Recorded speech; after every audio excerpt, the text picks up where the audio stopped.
शैतानिर्रजीम बिस्मिल्लाहिर्रहमानिर्रहीम। आज हमने अडल्ट हेल्थ नर्सिंग का जो चैप्टर डिस्कस करना है, सबसे पहले वाला गैस्ट्रोइंटेस्टाइनल डिसऑर्डर्स। और उसमें हमारे पास जो डिजीज है, जो डिसऑर्डर है, वो है इसोफेजियल कैंसर। ठीक है। इसोफेजियल कैंसर के बारे में जो है वो हम डिस्कस करेंगे। इसोफेजियल कैंसर होता क्या है, सबसे पहले ये पता होना चाहिए। मेलिग्नेंट यानी कैंसर सेल्स अगर बन जाते हैं form in the tissue of the oesophagus, oesophagus के जो टिश्यूज हैं उसके अंदर आपके पास अगर कोई कैंसरस सेल्स डेवलप हो चुके हैं या मेलिग्नेंट सेल्स डेवलप हो चुके हैं, तो हम उसे कहते हैं ये हमारे पास इसोफेजियल कार्सिनोमा है, या इसोफेजियल कैंसर की जो है वो एक फॉर्म बन गई है। ठीक है। इसोफेगस के अंदर आपने डायरेक्ट देखना है, अगर आपके पास कैंसर सेल्स डेवलप है तो वो आपके पास इसोफेजियल कैंसर है। ठीक है। इसोफेजियल कैंसर की अगर हम टाइप्स की बात करें तो हमारे पास इसकी दो तरह की जो है वो टाइप्स आ जाती हैं। ठीक है। इसोफेजियल कैंसर की एक आपके पास होता है एडिनोकार्सिनोमा, और एक आपके पास होता है स्क्वेमस सेल कार्सिनोमा। ठीक है। एडिनोकार्सिनोमा और स्क्वेमस सेल कार्सिनोमा दो तरह के जो है वो इसोफेजियल कैंसर की टाइप्स आ जाती हैं। हमारे पास एडिनोकार्सिनोमा की अगर हम बात करें तो एडिनोकार्सिनोमा आपके पास जो ग्लैंडुलर सेल्स होते हैं, जो इसोफेगस के ग्लैंडुलर सेल्स होते हैं, उनका कैंसर होता है। ठीक है। ग्लैंडुलर सेल्स आपके पास कौन से सेल्स होते हैं, जो कि सिक्रीटरी सेल्स होते हैं। ठीक है। सिक्रीशंस के लिए होते हैं मोस्टली। तो अगर इसोफेगस के ग्लैंडुलर सेल्स का कार्सिनोमा है तो हम उसे कहते हैं एडिनोकार्सिनोमा, या आप कह सकते हो कि लोअर पोर्शन होता है इसोफेगस का, अगर आपका वो इफेक्ट होता है तो हम उसे कहते हैं एडिनोकार्सिनोमा का नाम देते हैं। ठीक है। एडिनोकार्सिनोमा क्या होता है, इसोफेगस के जो ग्लैंडुलर सेल्स हैं उनका कैंसर, या आप ये कह सकते हो कि जो इसोफेगस का लोअर पोर्शन है उसका कैंसर जो होता है वो एडिनोकार्सिनोमा होता है। ठीक है। नेक्स्ट आपके पास स्क्वेमस सेल कार्सिनोमा आ जाता है। स्क्वेमस सेल कार्सिनोमा जो होता है वो फ्लैट थिन सेल्स में रीली ओरिजिनेट होता है, और ये हमारे पास कह लो टॉप या मिडल जो इसोफेगस होती है वहां पे आपके पास प्रेजेंट होता है। ठीक है। मोस्टली इसोफेगस की लाइनिंग जो होती है वो अगर इफेक्ट होती है तो हम उसे कहते हैं आपके पास स्क्वेमस सेल कार्सिनोमा की जो है वो फॉर्म है। ठीक है। हमारे पास इसोफेगियल कैंसर के सिम्टम्स आ जाती हैं। आपको क्या क्या सिम्टम्स जो हैं वो अपीयर होती हैं अगर आपके पास इसोफेगस का कैंसर है। तो इसोफेगस के कैंसर में आपके पास सबसे पहले आपका वेट जो है वो ड्रॉप होगा। ठीक है। वेट लॉस बहुत सडन होता है और ऑब्वियस होता है। दूसरे नंबर पे इनडाइजेशन, मतलब आपको कोई डाइजेशन चीज जो है वो डाइजेस्ट नहीं होती। हार्ट बर्न बहुत ज्यादा होता है, जिसे हम जो है वो पायरोसिस वगैरह भी कहते हैं।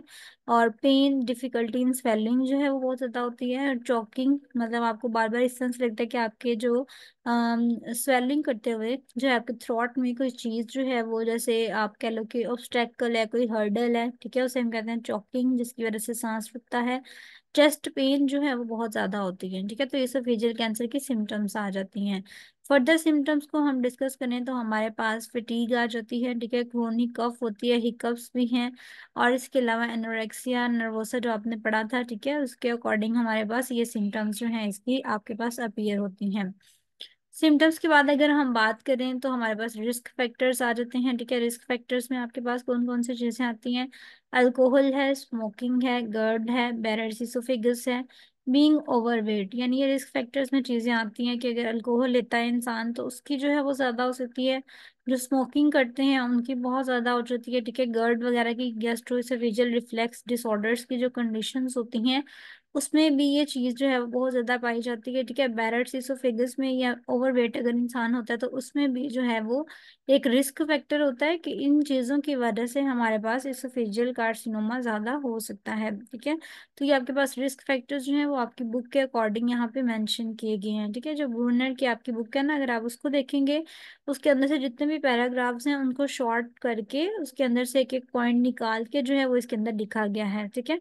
और ये सारे वही हैं जो आपकी बुक के अंदर हैं। इसके अलावा फर्दर रिस्क फैक्टर्स जो आपकी ब्रूनर एंड सुदार्थ बुक के अंदर मेंशन है उसमें आता है मेल नरिश्ड, यानी अगर पेशेंट जो है वो मेल नरिश्ड हो तो उसकी वजह से भी जो हमारे पास एक कंडीशन हो सकती है। ठीक है। एक कलेजिया आपके पास डिजीज है, डिसऑर्डर है, जो कि नेक्स्ट आप लोग पढ़ेंगे। उसमें भी हमारे पास जो है वो स्टमक का थोड़ा सा पोर्शन ऊपर की तरफ मूव कर जाता है, उसके अंदर भी एक कंडीशन होती है। जेंडर डिपेंड करता है एसोफेजियल कार्सिनोमा में, यानी जो मेल होते हैं वो ज्यादा प्रोन टू रिस्क होते हैं एज कम्पेयर टू फीमेल।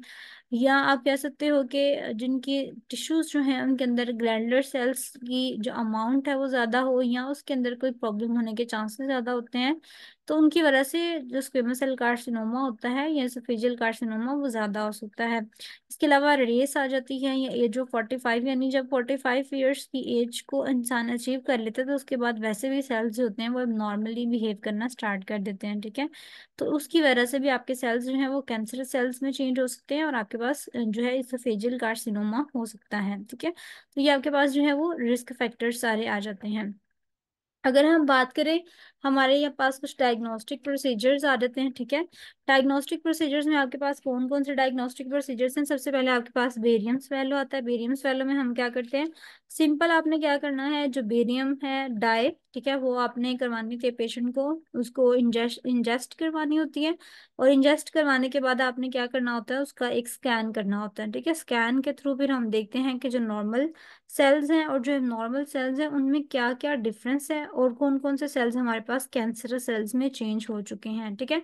तो बेरियम स्वेलो आपके पास बेसिकली हमें कुछ कंडीशंस होती हैं उनको डायग्नोस करने के लिए बहुत ज़्यादा हेल्पफुल होता है, स्पेशली जो थ्रोट की होती हैं, इसोफेगस की होती हैं, या स्टमक की होती हैं, या स्मॉल इंटेस्टाइन की होती हैं, ठीक है। हमने अल्सर को देखना हो, हमने हर्निया को देखना हो, हमने कोई कैंसरस सेल्स को जो है वो डायग्नोस करना हो, ट्यूमर देखना हो, ठीक है, तो उसके लिए आप बेरियम स्वेलो जो है वो करवाते हो, ठीक है। बेरियम कंट्रास्ट जैसे ही आपने स्वेलो करनी है तो जो एक्सरे होती है, एक एक्सरे की पूरी सीरीज होती है वो आपको दिखाई जाती है कि बेरियम जहाँ जहाँ जा रहा होता है आपकी जीआई ट्रैक के अंदर, ठीक है, उसको दिखाया जाता है। और उसके थ्रू जो है वो हम जिस तरह एक्सरे देखते हैं उस तरह से हमने कह लो कि एक स्पेशल किस्म का ये एक्सरे होता है। तो वाइट डाई होती है बेरियम की, वो आपने पी लेनी है और उसके बाद आपने एक्सरे करवाना है, ठीक है। तो इस तरह से करके हम इसका डायग्नोस्टिक प्रोसीजर जो है वो करवाते हैं। इसके अलावा आपके पास नेक्स्ट जो डायग्नोस्टिक प्रोसीजर होता है जिसके थ्रू हम कैंसर सेल्स को आइडेंटिफाई कर सकते हैं, अपर एंडोस्कोपी होती है। अपर एंडोस्कोपी में भी हम जो जीआई की प्रॉब्लम्स होती हैं, अपर जीआई ट्रैक की, उसके अंदर जितनी भी प्रॉब्लम्स हैं हम उसको डायग्नोस कर सकते हैं। इसमें हमने क्या करना होता है, बेसिकली एंडोस्कोप जो है वो इंसर्ट करनी होती है इसोफेगस के अंदर, उसके बाद स्टमक के अंदर जाती है और स्टमक के थ्रू जो है कैमरा होता है उसके लास्ट पे लगा हुआ, वो कैमरा जो है वो आपको पूरी पिक्चर जो है वो बनाकर देता है। और कैमरा व्यू जो होता है वो बताता है कि कैंसर सेल्स हैं आगे या नॉर्मल सेल्स हैं, ठीक है।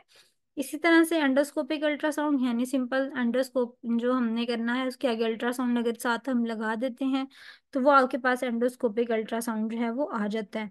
अगर आप ब्रोंकोस्कोपी का टेस्ट जो है वो करवाना चाहते हैं तो ब्रोंकोस्कोपी में क्या होता है, ये भी एक प्रोसीजर होता है जिसमें बेसिकली डॉक्टर जो होते हैं वो आपके लंग्स के अंदर जो है वो ज़्यादा देखते हैं अच्छे से। इसके अलावा कह लो कि आपके एयर पैसेजवेज जो हैं उनको देखते हैं, ठीक है।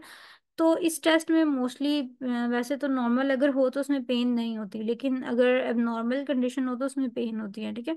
एक ब्रोंकोस्कोप होती है, उसको हम डालते हैं आपके एयरवेज के अंदर और एयरवेज के अंदर डाल के जितनी भी अब नॉर्मेलिटीज होती हैं उनको देख लिया जाता है, ठीक है। तो बेसिकली इसके अंदर ब्रोंकोस्कोप यूज होती है और ब्रोंकोस्कोप की वजह से हम इसे ब्रोंकोस्कोपिक प्रोसीजर कहते हैं। ब्रोंकोस्कोप के साथ आपके पास एक फाइबर ऑप्टिक ट्यूब होती है और फाइबर ऑप्टिक ट्यूब जो होती है उसका कैमरे के साथ कनेक्शन होता है, ठीक है। तो ब्रोंकोस्कोप के थ्रू जो है वो पेशेंट के अंदर वाली जितनी भी अबनॉर्मैलिटीज होती हैं वो देख ली जाती हैं, ठीक है। बायोप्सी है, बायोप्सी तो आपको पता है सिंपल सा प्रोसीजर होता है जिसमें क्या करते हैं, हम इसोफेगस के अंदर से कुछ सेल्स के पीस या टिश्यू को रिमूव करते हैं, ठीक है, और बाद में लेबोरेटरी के अंदर उसका टेस्ट करते हैं, देखते हैं कि इसके साइन सिम्टम्स के अकॉर्डिंग इसके अंदर कोई कह लो कैंसर सेल्स जो हैं वो तो नहीं प्रेजेंट, ठीक है। और CT scan, CT scan computerised tomography scan, CT stands for computerised tomography scan, ठीक है। तो ये हम कैसे करते हैं, हमारे बॉडी के डिफरेंट एंगल से जो है वो एक हमारा स्कैन किया जाता है, ठीक है। हमारी बॉडी का एक डिटेल कह लो इमेज जो है वो शो किया जाता है, हमारे बोन्स, हमारे मसल्स, हमारे ऑर्गन्स, हमारी ब्लड वेसल्स, सारा कुछ जो है वो देखा जाता है, ठीक है। सीटी स्कैन से आपको जो फ्लूइड या टिश्यू बायोप्सीज होती हैं या सर्जरी के ट्रीटमेंट के लिए कुछ करना हो तो उसके प्रिपरेशन के लिए भी हम सीटी स्कैन वगैरह जो है वो करवा सकते हैं, ठीक है। सीटी या कैट स्कैन ये तकरीबन सेम ही कह लो के प्रोसीजर्स हैं। सीटी स्टैंड फॉर कंप्यूटराइज्ड टोमोग्राफी और जो कैट है वो आपके पास आती है कंप्यूटराइज्ड एक्सियल टोमोग्राफी, ठीक है। तो ये दोनों जो है इनके सेम ही नाम है, ठीक है। सिर्फ एक कह लो कि एक एक्स्ट्रा पिक्चर लेनी है जो कि आपकी पूरी बॉडी के डिफरेंट एंगल से ली जाती है। और उसके बाद आपके पास एमआरआई स्कैन आ जाता है, ठीक है। तो एमआरआई स्कैन जो होता है वो भी आपके पास stands for magnetic resonance imaging, और ये आपके पास ऑलमोस्ट हर स्ट्रक्चर और हर ऑर्गन की एक डिटेल पिक्चर आपको दोबारा से देता है, ठीक है। इसमें बस ये थोड़ा सा डिफरेंस होता है कि एमआरआई जो होता है ना उसके अंदर आयनाइजिंग रेडिएशंस नहीं होती, ठीक है। तो जो एमआरआई होता है उसके थ्रू जितने भी ऑर्गन्स होते हैं उनकी पिक्चर बहुत क्लियर आती है, ठीक है। बोन्स की, मसल्स की, ब्लड वेसल्स की बहुत क्लियर पिक्चर आती है। तो ये डिफरेंट डायग्नोस्टिक प्रोसीजर्स है जो हम यूज कर सकते हैं जब भी हमने एसोफेजियल कैंसर को डायग्नोज करना हो, ठीक है। उसके बाद देखिए आपके पास मेडिकल मैनेजमेंट आ जाती है, आप किस तरह से इसको ट्रीट करते हैं। मेडिकल मैनेजमेंट में आपके पास जो है वो ट्रीटमेंट आती है सबसे पहले सर्जरी, ठीक है। मतलब आपको पता है कि सर्जरी सबसे पहले हमारे पास मेडिकल मैनेजमेंट में ऑप्शन होता है कि हमने कैंसर सेल्स को रिमूव करना हो तो हम सर्जरी जो है वो करवा सकते हैं, ठीक है। इसके अलावा आप रेडिएशन थेरापी करवा सकते हैं। रेडिएशन थेरापी कीमो जिसको हम कहते हैं कैंसर के लिए, आपको पता है कि रेडिएशन थेरापी जो होती है कैंसर सेल्स को जो है वो किल कर देती है, ठीक है, या उनके डीएनए को किल कर देती है ताकि उनकी ग्रोथ थोड़ी कम हो जाए, ठीक है। इसको रेडियोथेरापी भी कहते हैं, और इससे हम कैंसर सेल्स को या ट्यूमर को श्रिंक करने के लिए मोस्टली यूज करते हैं, ठीक है। और उसके बाद आपके पास कीमोथेरापी, अगेन वही चीज़ है। कीमोथेरापी में हम मोस्टली ये करते हैं कि जो केमिकल्स होते हैं स्पेशल वो प्रोवाइड किए जाते हैं कैंसर के जितने भी पेशेंट्स होते हैं उनको, ताकि उनके अंदर जो ट्यूमर की ग्रोथ है वो कम है। कीमोथेरेपी में हम बेसिकली कुछ कह लो मेडिसिन यूज करते हैं, या कह लो कि ड्रिप्स वगैरह लगती हैं आपको, ठीक है। इस तरह की चीजें होती हैं जो कि कैंसर सेल्स को डिस्ट्रॉय कर देती हैं। तो हम कीमोथेरेपी को यूज कर सकते हैं कैंसर सेल्स को डिस्ट्रॉय करने के लिए, ठीक है। उसके बाद अगर आपके नेक्स्ट ऑप्शन कौन सी आती है, लेजर थेरेपी। लेजर थेरेपी में हम यूज कर सकते हैं कैंसर के लिए। लेजर थेरेपी में हम क्या कहते हैं, narrow focused beam of light होती है जो कि कैंसर सेल्स को श्रिंक करने के लिए या डिस्ट्रॉय करने के लिए यूज करते हैं, ठीक है। इसको हम ट्यूमर को कट करने के लिए भी यूज करते हैं, यानी अगर हमने दूसरे टिश्यूज को डैमेज नहीं करना, सिर्फ ट्यूमर सेल्स को जो है वो डिस्ट्रॉय करना है, उसको कट करने के लिए भी हम narrow focused beam of light जो है वो यूज करते हैं, ठीक है। लेजर थेरापी हम मोस्टली एक ट्यूब होती है जो कि बॉडी के अंदर डाली जाती है, उसके थ्रू जो है ना वो दी जाती है। उसके एंड पे एक फाइबर होता है जो अटैच होता है, फाइबर के अंदर से लाइट निकल रही होती है, और वो लाइट इतनी मतलब कह लो कि उसकी होती है इंटेंसिटी कि वो कैंसर सेल्स को डिस्ट्रॉय कर देती है, ठीक है। ट्यूमर्स वगैरह जो होते हैं ना उनको जो है वो डिस्ट्रॉय करने के लिए, इनको श्रिंक करने के लिए जो है वो हम यूज करते हैं लेजर थेरापी, ठीक है। लेकिन कॉस्टली होती है काफी ज्यादा, इसलिए मोस्टली जो है ना वो कम ही जो है इसको यूज किया जाता है।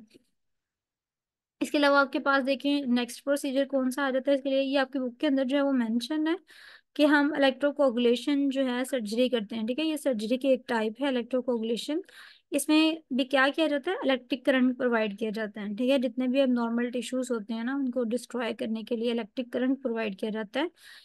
मोस्टली सर्जरी के दौरान थोड़ी सी ब्लीडिंग वगैरह होने के चांसेस होते हैं, तो उसको कंट्रोल करने के लिए भी अगर कोई इंजरी के बाद ब्लीडिंग हुई है तो उसको कंट्रोल करने के लिए भी हम ये प्रोसीजर जो है वो यूज करते हैं, ठीक है। उसके अलावा कीमो रेडिएशन है जो हमने आगे देख ली। तो ये आपके पास मोस्टली कह लो कि 6 टाइप्स ऑफ स्टैंडर्ड ट्रीटमेंट है फॉर इसोफेजियल कैंसर, ठीक है। उसके बाद देखिए आपके पास आता है नर्सिंग मैनेजमेंट। नर्सिंग मैनेजमेंट में क्या आता है, ये आपके पास टोटल प्रोसीजर थे जो कि आपकी नर्सिंग मैनेजमेंट में मेंशन किए गए थे कि assess the level of anxiety. आपने लेवल ऑफ एंजाइटी को जो है वो करना है। आंसर दी कंसर्न्स, आपने जितने भी पेशेंट के कंसर्न्स होते हैं उनके आंसर्स करने होते हैं, ठीक है। टाइम अलाउ एंड प्राइवेसी, यानी पेशेंट को जो है वो प्रॉपर टाइम देना है और प्राइवेसी उसकी मेंटेन रखनी है, ठीक है। सपोर्ट प्रोवाइड करनी है आपने उनको। कल्चरल एस्पेक्ट देखना होता है, यानी पेशेंट जो है वो किस कल्चर का है, ठीक है, उसके अकॉर्डिंग आपने उसको ट्रीट करना है। डिस्चार्ज प्लानिंग आ जाती है, आपने लास्ट में इसको डिस्चार्ज करवाना होता है, नर्स का काम होता है, ठीक है। लीगल प्रिपरेशन है, लीगल प्रिपरेशन अगर विल पार्ट्स किसी की डेथ हो जाती है तो उसके लिए जो केसेस प्रिपेयर करने होते हैं या लीगल जो भी कह लो कि मामलात होते हैं, मैटर्स होते हैं, वो आपने देखने हैं, डॉक्यूमेंटेशन करनी होती है। असेसमेंट डायग्नोसिस जो भी आप बनाते हैं उसकी आपने प्रॉपर डॉक्यूमेंटेशन करनी होती है, ठीक है। तो ये आपके पास मोस्टली इसोफेजियल कैंसर का टॉपिक आ जाता है। अगर हम इसको एक नज़र दोबारा देख लें ताकि आप को जो है वो अच्छे से याद हो जाए इसोफेजियल कैंसर क्या होता है। सबसे पहले इसकी डेफिनेशन है, ये आपकी बुक के अकॉर्डिंग प्रिपेयर है, अगर आप चाहें तो अपनी बुक से भी पढ़ सकते हैं, ठीक है। अगर आपको यहाँ से एक ओवरव्यू मिल जाए तो आप यहाँ से भी पढ़ सकते हैं इसोफेजियल कैंसर क्या होता है, ठीक है। उसके बाद हमने इसकी टाइप्स पढ़ी, दो तरह की टाइप्स थी, एडिनोकार्सिनोमा, स्क्विमोस सेल कार्सिनोमा। एडिनोकार्सिनोमा क्या होता है, कहाँ पे प्रेजेंट होता है, लोअर पोर्शन पे होता है, ग्लैंडुलर सेल्स में होता है। स्क्विमोस सेल्स कार्सिनोमा क्या कहाँ पे होता है, फ्लैट थिन सेल्स में होता है और मोस्टली टॉप या मिडिल ऑफ द एसोफेगस में प्रेजेंट होता है। उसके बाद हमने सिम्टम्स पढ़ ली इसकी, थोड़ी सी weight loss, indigestion, heartburn, pain, chest pain, ठीक है। और कुछ सिम्टम्स, 10 को सिम्टम्स जो है वो हमने इसकी डिस्कस कर ली। सिम्टम्स के बाद हमने इसके रिस्क फैक्टर पढ़े, क्योंकि इसोफेजियल कार्सिनोमा हो सकता है, ठीक है, ओवरवेट होने की वजह से, एसोफेगस की वजह से, माल नरिश्ड होने की वजह से, जेंडर, रेस, एज की वजह से, ठीक है। 10 ही हमने इसके रिस्क फैक्टर्स पढ़ लिए। उसके बाद डायग्नोस्टिक प्रोसीजर्स देखें तो आपके पास डायग्नोस्टिक प्रोसीजर्स आ जाते हैं सारे। मेडिकल मैनेजमेंट पढ़ ली हमने, 6 टाइप के स्टैंडर्ड्स प्रोसीजर्स थे जो इसके लिए यूज होते हैं वो पढ़ लिए। और उसके बाद हमने नर्सिंग मैनेजमेंट जो है वो डिस्कस की, ठीक है। नर्सिंग मैनेजमेंट में हमने proper proper to the point चीजें जो है वो डिस्कस कर ली, ठीक है। तो आपके पास इसोफेजियल कार्सिनोमा जो है वो एंड हो जाता है। अब नेक्स्ट अगर आप देखें तो इसोफेजियल कैंसर के बाद